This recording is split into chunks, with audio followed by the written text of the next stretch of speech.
بسم اللہ الرحمن الرحیم۔ میرے دوستو، اس کلپ کو آخر تک ضرور دیکھیے۔ اس کلپ کے اندر میں مستند کتب کے ذریعے مرزا جہلمی کی تردید کرنے لگا ہوں۔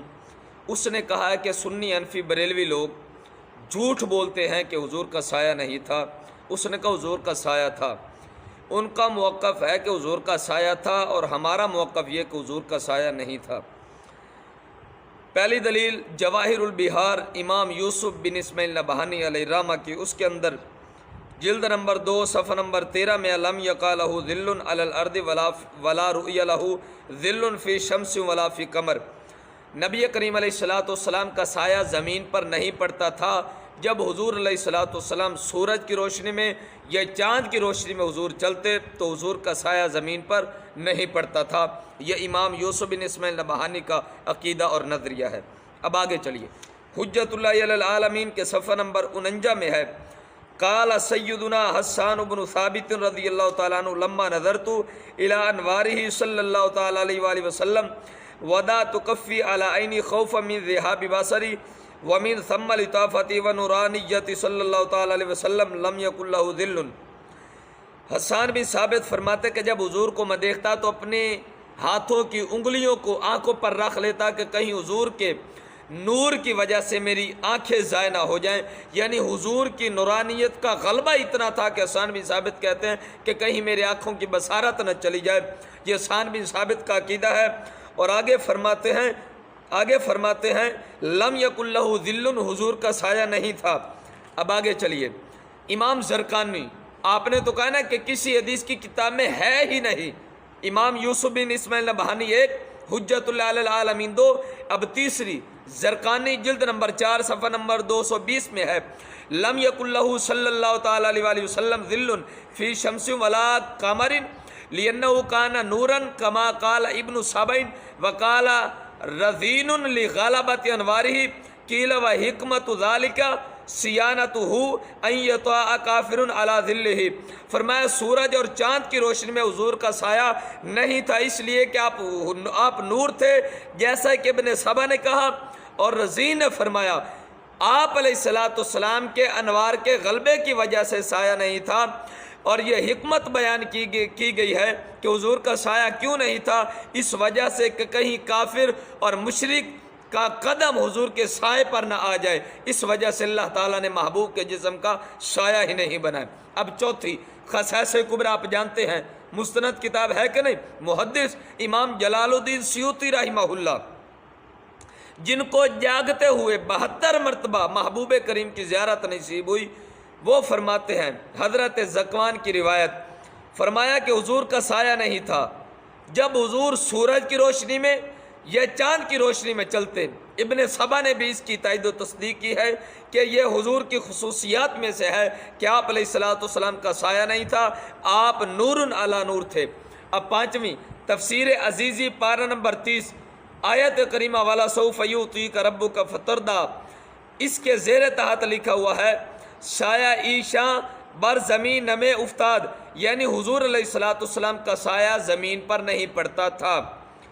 اب شرح شفا ملا علی قاری رحمہ اللہ الباری صفحہ نمبر 505، کان من خصائصہ انہ کان نورا وکان اذا مشى فی الشمس او القمر لا یظہر لہ ظل۔ فرمایا کہ محبوب کریم علیہ السلام کے خصائص میں سے ہے کہ آپ نور تھے، سورج کی روشنی میں یا چاند کی روشنی میں حضور چلتے تو آپ کا سایہ نظر نہیں آتا تھا، آپ کا سایہ ظاہر نہیں ہوتا تھا۔ اور شرح حمزیہ ابن حجر حتمی کی، اس کے اندر بھی موجود ہے۔ اور حضرت عثمان غنی ذوالنورین داماد رسول، جن کی فضیلت ہی بڑی عرفہ والا ہے، جن کے بارے میں میرے آقا کریم علیہ السلام نے فرمایا مصطفیٰ کے پاس اگر 100 بیٹیاں ہوتی میں یکے بعد دیگرے عثمان غنی کے نکاح میں پیش کر دیتا۔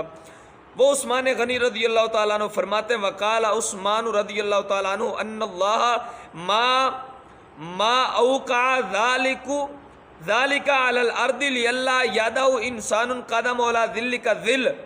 حضرت عثمان غنی فرماتے کہ بے شک اللہ تعالیٰ نے آپ علیہ السلام کا سایہ زمین پر نہیں پڑنے دیا، اس وجہ سے کہ کہیں کسی انسان کا قدم حضور کے سائے پر نہ آ جائے۔ اب آگے چلیے، دلائل کے انبار لگا سکتے ہم۔ آپ بیٹھ کر وہاں جھوٹ بولتے کسی امام نے نہیں لکھا، کسی صحابی کا قول، یہ صحابی کا قول نہیں تو اور کیا ہے؟ آپ کہتے کہ حضور کا سایہ نہیں تھا، آپ کہتے حضور کا سایہ تھا، یہ سنی جھوٹ بولتے کہ سایہ نہیں تھا۔ یہ عثمان غنی نے جو بتایا ہے یہ کیا ہے؟ عثمان غنی نے کیا عقیدہ پیش کیا کہ حضور کا سایہ نہیں تھا؟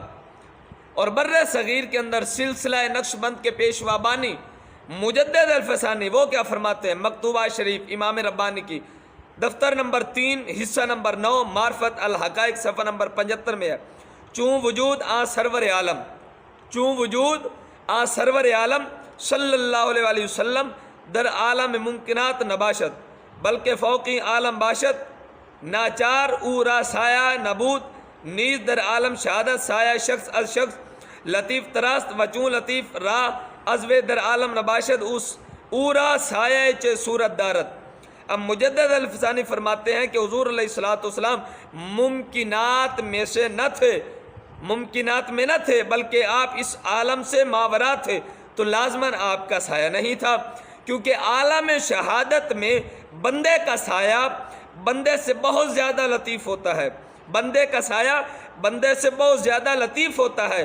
اس وجہ سے میرے آقا کریم علیہ السلام سے زیادہ دنیا میں کوئی لطیف نہیں، اس وجہ سے آپ علیہ السلام کا سایہ نہیں۔ اہل حدیث کے بڑے مفسر حافظ محمد صاحب لکھوی، اس کا بھی مقولہ موجود ہے، علماء دیوبند کے مرشد شیخ الحدیث، ان کے بقول شیخ الحدیث رشید احمد گنگوئی، اس نے بھی اسی بات کی تائید و تصدیق کی کہ حضور کا سایہ نہیں تھا۔ نشر الطیب فی ذکر النبی الحبیب کے اندر اشرف علی تھانوی نے بھی اس بات کی تائید و تصدیق کی۔ امداد السلوک صفحہ نمبر 86 رشید احمد گنگوئی کی، وہاں لکھا بتواتر شد کہ حضرت علی صلی اللہ تعالیٰ علیہ وآلہ وسلم سایہ نداشتند وظاہرست کے بجز نور ہما اجسام ذل میں دارد۔ وہ فرماتے کہ متواتر حدیثوں سے ثابت ہے کہ حضور کا سایہ نہیں تھا، جبکہ یہ ظاہر ہے کہ حضور کے علاوہ تمام اجسام سایہ رکھتے ہیں لیکن حضور کا سایہ نہیں تھا۔ معارج النبوت شیخ عبدالحق محدث سدالوی کی، اس کے اندر بھی یہی عقیدہ ہے، اور شفا شریف قاضی ایاز مالکی کی، اس کے اندر بھی یہی موجود ہے، اور دیگر ائمہ کرام کی کثیر تعداد میں مدلل اقوال موجود ہیں، کثیر تعداد میں اقوال موجود ہیں، صحابہ اکرام کے اقوال موجود ہیں کہ حضور علیہ السلام کا سایہ نہیں تھا۔ تو میں آخر میں یہ کہوں گا کہ مرزا جی علوی صاحب آپ توبہ کیجئے، حضور کی شان میں کیوں جھوٹ بولتے ہیں، کیوں عیب نکالتے ہیں، کیوں لوگوں کو گمراہ کرتے، خدا را کچھ خوف کرو۔ یہ اماموں کے قول نہیں سنائے تو اور کیا سنایا ہے؟ عربی عبارت پیش کی ہے، فارسی کی عبارت پیش کی ہے، ساتھ ترجمہ پیش کیا ہے۔ اللہ کریم امام کی توفیق بخشے، وآخر دعوانا الحمدللہ رب العالمین۔